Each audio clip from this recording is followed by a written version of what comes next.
Football বিশ্বকাপে দেখা যায় অনেক মুসলিম প্লেয়াররা সেজদা দেয়। মাঠের মধ্যে ওযু ছাড়া এভাবে সেজদা দেওয়া ইসলামের শরীয়তে কতটুকু জায়েজ। পাশাপাশি আমাদের এলাকার যুবকরা এখন দেখি গোল দেওয়ার পরে ওই কাদার মধ্যে সেজদা দিয়ে দেয়। ঠিক আছে, দেখে দেখে তো শিখে, তাই না? এই যে ক্রিকেটে সেঞ্চুরি করার পরে আমি নিজে ছোটবেলায় যখন খেলতাম, মানে স্কুল মাদ্রাসায় যখন পড়তাম, ছোটবেলায় খেলার সময় তখন খেলাও দেখতাম, অস্বীকার করব না। তো দেখতাম ওই যে সাইদ আনোয়ার সেজদা দিয়ে দিত, মোহাম্মদ ইউসুফ সেজদা দিয়ে দিত। এত ভাল লাগতো দেখে, খেলা দেখে না যা বেশি ভাল লাগতো, সেজদা দেখার লাগে আরো অপেক্ষায় থাকতাম যে কখন সেঞ্চুরি করে সেজদা দেবে। এটা হচ্ছে সেজদার প্রতি একটা ভালোবাসা, সেজদার প্রতি একটি মায়া। এখন যারা এই সেজদাগুলো দিচ্ছেন, এটাকে বলা হয় সেজদায় শুকর। আপনার কৃতজ্ঞতার জন্য আল্লাহর সামনে নিজের মাথাকে ঝুঁকিয়ে দেওয়া, লুটিয়ে পড়া। শুকরের সেজদা এটা যে কোনো জায়গায় যে কোনো সময় আপনি দিতে পারেন। এখন তার সেজদাটা আল্লাহ কবুল করছে কিনা সেটা আল্লাহ ছাড়া ভাই কেউ ভালো জানে না, এটা আমি বলতে পারবো না। তো এখন তারা যে সেজদা দিচ্ছে, এটার জন্য কেউ ওযু থাকা জরুরি না?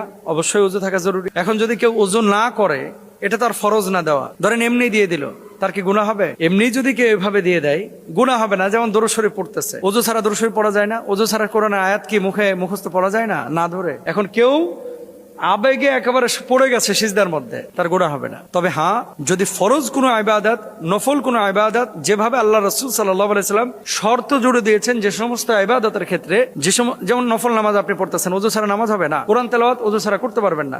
আপনি ওযু ছাড়া মসজিদে নামাজ আদায় করতে পারবেন না। ওযু ছাড়া, ওযু যে সমস্ত ইবাদতের জন্য ম্যান্ডেটরি, সেগুলো তো অবশ্যই আপনাকে ওযু করতে। এখন বিশ্বকাপ ফুটবল অথবা ক্রিকেট ম্যাচে যারা সেজদা দেয়, তারা কোন ইন্টেনশনে দেয়? সবাইকে আল্লাহকে খুশি করার জন্য দেয়, শুকরিয়ার জন্য দেয়? তার হৃদয়ের খবর কিন্তু আমি জানি না, এটা আল্লাহ তাআলা ভালো জানেন। তবে এই জিনিসগুলো যারা করতেছে তাদের সমালোচনা করাও আসলে ঠিক না। কারণটা কি আমি বলি আপনাকে। পুরো মাঠে ধরেন দর্শক আছে 10 লাখ বা 5 লাখ কি 4 লাখ। যখন সেজদাটা সে দিচ্ছে, গোটা বিশ্বের মানুষ কিন্তু এই সেজদাটা দেখছে। তো ইসলাম সম্পর্কে তার একটা মেসেজ কিন্তু যাচ্ছে। আমি বলছি না ফুটবল বিশ্বকাপটা হচ্ছে ইসলামের দাওয়াত, আমি সেটা বলছি না। কিন্তু সে তার জায়গা থেকে যখন এই যে সেজদাটা দিচ্ছে, অনেক অমুসলিম যারা ম্যাচটা দেখে বা খেলাধুলা দেখে বা স্টেডিয়ামে আছে, তার ভিতরে কিন্তু একটা কিউরিসিটি তৈরি হয় যে আসলে এটা কি। সবাই উদযাপন করে গেঞ্জি খুলে, কেউ উদযাপন করে তার 6 প্যাক দেখায়, তাই না? কতজন কতভাবে উদযাপন করে। তাই একজন যদি সিজদা দিয়ে উদযাপন করে, এটা কিন্তু প্রশ্নটা এভাবে আসে যে সিজদা দিয়ে যে উদযাপন করতেছে, সিজদাটা কেন দিচ্ছে? রাইট, ব্যাপারটা কিন্তু এরকমই।